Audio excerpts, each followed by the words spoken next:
یہ جی میری صرف 4 بیٹیاں ہی ہیں تو اس میں تھوڑا گلہ بھی ہے. تو ایسے نہیں کرنا، بیٹیاں تو حضرت رحمت ہوتی ہیں. اور یہ میرا اپنا ذاتی تجربہ ہے کہ جب خدمت کی باری آتی ہے نا تو بیٹے ہی آگے آتی ہیں.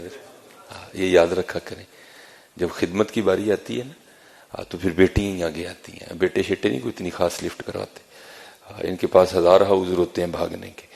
تو میں یہ نہیں کہتا کہ سارے بیٹے بھی ایسے ہی ہوتے ہیں، لیکن یہ بات بالکل اتھینٹک ہے کہ جب بھی کوئی ایسا معاملہ بنتا ہے تو پھر بیٹیاں ہی پیش ہوتی ہیں. یہ سیرت کی کتابیں ہیں نا، آپ پڑھا کریں حضرت، پھر آپ کو پتہ چلے کہ بیٹیاں ہوتی کیا ہیں. ہمارے آقا کریم علیہ الصلوۃ والسلام کو بھی اللہ نے 4 صاحبزادیاں عنایت فرمائی ہیں. تو کیونکہ 3 تو نبی علیہ الصلوۃ والسلام کی حیات مبارکہ ہی میں وصال فرما گئیں، تو پھر لکھا ہے کہ ایک روز جو نام مصطفیٰ